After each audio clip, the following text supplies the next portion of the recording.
اعوذ باللہ من الشیطان الرجیم بسم اللہ الرحمن الرحیم۔ آج ہم سورہ بقرہ کی آیت نمبر 111 سے 123 تک پڑھیں گے۔ سورہ بقرہ قرآن پاک کی دوسری نمبر کی صورت ہے جس میں مسلمانوں کے ساتھ ساتھ پچھلی امت یعنی اہل یہود جو کہ بنی اسرائیل قوم بنی اسرائیل تھی، اولاد یعقوب علیہ السلام تھی، ان سے بھی خطاب کیا جا رہا ہے۔ آیت 111 میں کہا جا رہا ہے کہ یہود و نصارہ کہتے ہیں کہ ان لوگوں کے سوا جنت میں کوئی نہ جائے گا، یہ صرف ان کی آرزویں ہیں۔ ان سے کہو کہ اگر تم سچے ہو تو کوئی دلیل لے آؤ۔ ویسے تو یہودی اور عیسائی مسلمانوں کے دشمن تھے، مگر مسلمانوں کے مد مقابل ایک ہو جایا کرتے تھے اور کہتے تھے کہ جنت میں یہودیوں اور عیسائیوں کے سوا ہرگز کوئی بھی داخل نہ ہوگا۔ تو اللہ نے فرمایا کہ یہ صرف ان کی خواہشیں ہیں جو اس قدر شدید ہو چکی ہیں کہ عقیدے کی شکل اختیار کر لی ہے۔ تو نبی کریم صلی اللہ علیہ وسلم کو کہا گیا کہ آپ صلی اللہ علیہ وسلم ان سے کہیے کہ کوئی دلیل ہے اگر تمہارے پاس سچے ہونے کی تو تم لے آؤ کہ اللہ تعالیٰ نے تم کو کب کہا ہے کہ صرف یہودی اور عیسائی ہی جنت میں جائیں گے، کوئی دلیل ہے تو لے کر آؤ اگر تم سچے ہو تو۔ آیت 112 میں کہا جا رہا ہے کہ کیوں نہیں، جو کوئی بھی اپنے آپ کو خلوص کے ساتھ اللہ کے سامنے جھکا دے، بے شک اسے اس کا رب پورا بدلہ دے گا، اس پر نہ کوئی خوف ہوگا، نہ غم اور نہ ہی اداسی۔ یعنی کوئی اللہ کی اطاعت کے لیے، اللہ کی رضا حاصل کرنے کے لیے، اللہ کی خوشنودی حاصل کرنے کے لیے اللہ کے احکامات کی پیروی کرے، اللہ کے حکم کی پیروی کرے، اللہ کے بھیجے ہوئے قرآن کو مانے، تو اللہ تعالیٰ اس کو اس کا پورا پورا بدلہ دے گا اور قیامت والے دن اس کے لیے نہ کوئی خوف ہوگا، نہ کوئی غم ہوگا اور نہ ہی کوئی اداسی۔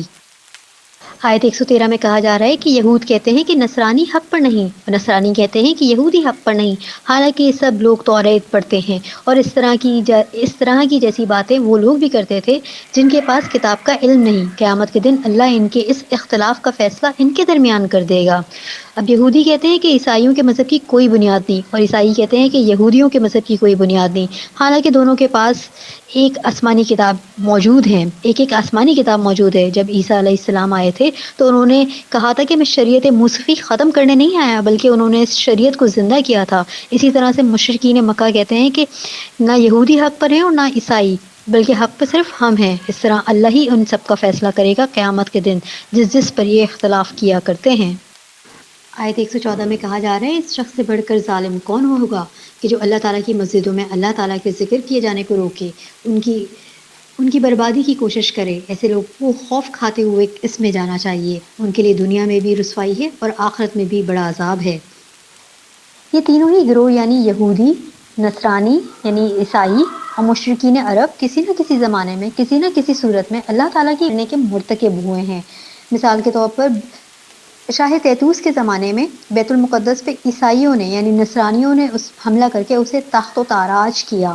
اسی طرح سے ابراہہ جو کہ عیسائی ہونے کا مدعی تھا، اس نے بیت اللہ پہ حملہ کرنے کی کوشش کی اور خود لشکر سمیت غارت ہوا۔ اسی طرح سے مشرکین مکہ مسلمانوں کو مسجد حرام میں عبادت کرنے سے روکتے تھے، نماز پڑھنے سے روکتے تھے، حتیٰ کہ اس طرح کے مصائب ڈھائے کہ مسلمانوں کو مکہ سے مدینے کی طرف ہجرت کرنے پہ مجبور کر دیا، اور یہودیوں نے بیت اللہ کے تقدس کا انکار کر کے لوگوں کو اس کی طرف رخ کرنے سے روکا۔ تو خود قرآن کریم میں ان کے لیے فرمایا گیا، ایک طرف تو ان کا دعویٰ ہے کہ وہ صرف وہی جنت کے حقدار ہیں اور دوسری طرف حالت یہ ہے کہ عبادت میں رکاوٹ ڈالنے کا سبب بن رہے ہیں، اور در حقیقت ان لوگوں کو تو ڈرتے رہنا چاہیے اور اللہ کا خوف دل میں رکھتے ہوئے مسجدوں میں جانا چاہیے تھا، نہ کہ متکبرانہ انداز میں عبادت کرنے والوں کے لیے باعث زحمت بننا۔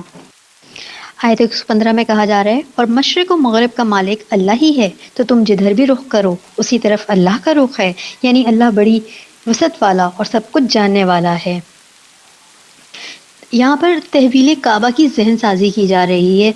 مشرق و مغرب سب اللہ کے لیے ہیں، ایسا نہیں کہ اللہ کسی ایک طرف مشرق میں ہو اور مغرب میں نہیں، بلکہ جس طرف بھی رخ کرو گے اللہ تعالیٰ کو ہر رخ پہ موجود پاؤ گے، یا جہاں کہیں بھی اللہ تعالیٰ سے محو دعا ہو تو وہاں بھی اللہ تعالیٰ موجود ہوگا۔ اور یہ تینوں گروہ یہود، نصارہ، مشرکین مکہ کے درمیان ایک اختلاف قبلے کا بھی تھا۔ اہل کتاب بیت المقدس کی طرف رخ کر کے نماز پڑھتے تھے، جبکہ مشرکین مکہ بیت اللہ کو اپنا قبلہ مانتے تھے، اور مسلمان بھی بیت اللہ کی طرف رخ کر کے نماز پڑھتے تھے جب مکہ میں تھے۔ یعنی رسول اللہ صلی اللہ علیہ وسلم کی صف بندی کچھ اس طرح سے ہوتی تھی کہ رخ قبلے کی طرف ہوتا تھا تو بیت المقدس کی طرف کرتے، مگر سامنے بیت اللہ ہوتا، یعنی ایک ہی رخ میں دونوں ایک ہی سمت میں ہوا کرتے تھے۔ اور یہودیوں کو مسلمانوں کا یوں کعبے کی طرف رخ کے عبادت کرنا نہایت ناگوار گزرتا تھا، مگر جب مسلمانوں نے مکہ سے مدینہ ہجرت کی تو تقریباً 16 مہینے تک بیت المقدس کی طرف کر کے عبادت کی۔ پھر جب قبلہ تبدیلی کرنے کا حکم آیا تو یہودی اعتراض کرنے لگے کہ ان کا کوئی رخ ہی متعین نہیں ہے، کبھی بیت المقدس کی طرف تو کبھی بیت اللہ کی طرف۔ آیت 116 میں ہے کہ یہ کہتے ہیں کہ اللہ تعالیٰ کی اولاد ہے، نہیں بلکہ وہ پاک ہے، زمین و آسمان کی تمام مخلوق اس کی ملکیت میں ہے اور ہر ایک اس کا فرما بردار ہے۔ اہل یہود نے عزیر علیہ السلام کو اللہ کا بیٹا بنا دیا تو نصرانیوں یعنی عیسائیوں نے عیسیٰ ابن مریم علیہ السلام کو اللہ کا بیٹا بنا دیا، اور پھر حد تو یہ کہ فرشتوں کو اللہ کی بیٹیاں بنا دیا مشرکین مکہ نے۔ تو اللہ تعالیٰ نے ان تمام باتوں سے انکار کرتے ہوئے کہا کہ اللہ تعالیٰ تو ان تمام باتوں سے پاک ہے، زمین اور آسمانوں میں جو کچھ ہے تمام مخلوقات اس کی تابعدار ہے، اس کی متی ہے، اور اللہ تعالیٰ ہر شے پہ قادر ہے۔ آیت 117 میں کہا جا رہا ہے وہ زمین اور آسمانوں کو پیدا کرنے والا ہے اور جس کام کو کرنا چاہتا ہے کہہ دیتا ہے کہ ہو جا، بس وہی ہو جاتا ہے۔ اللہ تعالیٰ نے زمین و آسمان کو بنایا عدم سے، یعنی کچھ بھی نہیں تھا، مگر وہ ان تمام اشیاء سے پہلے موجود تھا، اور یہ کام کرنا اللہ تعالیٰ کے لیے کچھ مشکل نہیں، اس کے لیے اس کا حکم دینا ہی کافی ہے۔ وہ کہتا ہے کن تو حکم ہے، اور فیا کن تو وہ چیز ہو جایا کرتی ہے۔ آیت 118 میں کہا جا رہا ہے کہ اس طرح بے علم لوگوں نے بھی کہا کہ خود اللہ تعالیٰ ہم سے باتیں کیوں نہیں کرتا، یا ہمارے پاس کوئی نشانی کیوں نہیں آتی۔ اس طرح ایسی ہی باتیں ان کے اگلوں نے بھی کہی تھی، ان کی اور ان کی دل کی کیفیت یکساں ہے، اور ہم نے تو یقین والوں کے لیے نشانیاں بیان کر دی ہیں۔ یعنی انتہائی نادان لوگ ہیں یہ اہل مکہ، جن کے پاس کتاب کا علم نہیں، جو یہ لوگ کہتے ہیں کہ اللہ ہم سے خود بات کیوں نہیں کرتا، یا ہمارے پاس کوئی نشانی کیوں نہیں آتی۔ یعنی خود اللہ تعالیٰ ان کے پاس آ کر کہے کہ محمد صلی اللہ علیہ وسلم اللہ کے رسول ہیں، اور ان لوگوں پر بھی اللہ کی آیتیں نازل ہوں، اور ایسی ہی باتیں ان سے پچھلے لوگ بھی کیا کرتے تھے، اور صفات میں انہی جیسے تھے، اور ان کی جیسی ہی ذہنیت کے مالک تھے، ان کے دلوں میں تکبر تھا، اور ہم نے یہ آیتیں یعنی اللہ تعالیٰ نے ان لوگوں کے لیے اتاری ہیں جو یقین کرنے والے ہیں، اور اللہ تعالیٰ نے یہ واضح نشانیاں دے دی ہیں۔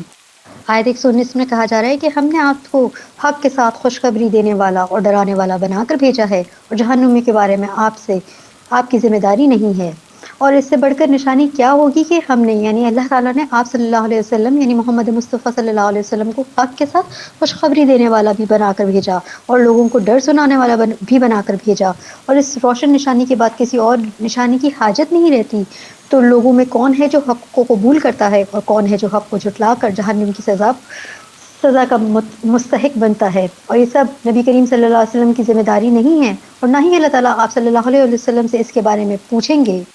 آیت 120 یہ انتہائی مرحلہ کن اور مشکل آیت ہے۔ کہا جا رہا ہے کہ اے نبی صلی اللہ علیہ وسلم، ہرگز آپ صلی اللہ علیہ وسلم سے یہ راضی نہیں ہوں گے جب تک آپ ان کے رنگ میں رنگ نہ جائیں، یعنی یہود و نصارہ جو ہیں، جب تک آپ صلی اللہ علیہ وسلم ان کے مذہب کے تابع نہیں ہو جاتے، یہ آپ سے راضی ہونے والے نہیں۔ تو آپ صلی اللہ علیہ وسلم صاف صاف کہہ دیجئے کہ بے شک اللہ کی ہدایت ہی ہدایت ہے، اور اللہ کی ہدایت کا راستہ ہی سچا ہے، اور یہود و نصارہ کے راستے الگ ہیں۔ نبی کریم صلی اللہ علیہ وسلم کو کہا جا رہا ہے کہ یہود و نصارہ کبھی بھی آپ صلی اللہ علیہ وسلم سے راضی نہیں ہوں گے جب تک آپ ان کے راستے پہ چل نہ پڑیں، اور ایسا کر کے تو آپ اللہ کے مد مقابل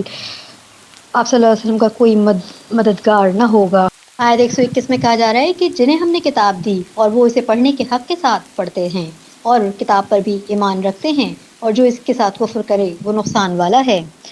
جہاں بنی اسرائیل میں نہایت ہی سرکش لوگ تھے، وہاں بہت سے مخلص ایسے بھی تھے جو نہ صرف توریت اور انجیل کو پڑھتے تھے بلکہ اس کے تقاضوں پر عمل بھی کرتے تھے، اور حق کی بات کو قبول کرنے کے لیے اپنے ذہن و دل کو کشادہ بھی رکھتے تھے۔ جب رسول اللہ صلی اللہ علیہ وسلم نے دعوت حق اسلام کی دعوت دی تو انہوں نے نہ صرف اس کو قبول کیا بلکہ صدقے دل سے اطاعت بھی کی۔ اس آیت میں ان لوگوں کی تعریف کی گئی ہے کہ کسی بھی آسمانی کتاب کی تلاوت کرنا صرف تلاوت کرنا ہی مقصد نہیں ہوتا، بلکہ اس کو سمجھ کر پڑھنا، پھر اس پر عمل کرنا، اور جو کچھ سمجھا ہے اس کو دوسروں تک پہنچانا بھی اس کا ذمہ ہوتا ہے۔ اور یہی لوگ ہیں جو واقعی قرآن اور اللہ تعالیٰ پر ایمان رکھتے ہیں، اور اس قرآن سے انکار جو کرتے ہیں وہ بے شک خسارے میں جانے والے ہیں۔ آیت 120 میں ڈائریکٹلی اولاد یعقوب علیہ السلام یعنی بنی اسرائیل سے پوچھا جا رہا ہے کہ میں نے جو تمہیں نعمتیں انعام کی ہیں انہیں یاد کرو، اور میں نے تمہیں تمام جہانوں پہ فضیلت دے رکھی تھی۔ اس میں بنی اسرائیل سے براہ راست پوچھا جا رہا ہے کہ یاد کرو ان میری نعمتوں کو جو اللہ تعالیٰ نے ان کو انعام میں دی تھیں، اور بے شک اللہ تعالیٰ نے ان کو تمام جہانوں تمام قوموں پہ فضیلت دی تھی، ان کو قوموں کا امام بنایا تھا، تو اس کی یاد دہانی کروائی جا رہی ہے۔ 123 میں کہا جا رہا ہے اس دن سے ڈرو جس دن کوئی نفس کسی نفس کو کچھ فائدہ نہ پہنچا سکے گا، اور نہ ہی کسی شخص سے کوئی فدیہ قبول کیا جائے گا، اور نہ ہی اسے کوئی شفاعت نفع دے گی، اور نہ ہی کوئی اس کی مدد کی جائے گی۔ اس سے پہلی والی آیت میں بنی اسرائیل سے خطاب کر کے پوچھا جا رہا ہے کہ ان نعمتوں کو یاد کرو جو اللہ تعالیٰ نے ان کے اوپر انعام و اکرام کی تھیں، تو اس آیت میں 123 آیت میں اس دن سے یعنی ڈرایا جا رہا ہے کہ جہاں کوئی جان کسی جان کے کوئی شخص کسی دوسرے شخص کے کام نہ آئے گا، نہ ہی کوئی فدیہ، نہ کوئی سفارش قبول کی جائے گی، نہ ہی کوئی کسی کو فائدہ پہنچا سکے گا۔ وآخر دعوانا ان الحمد للہ رب العالمین۔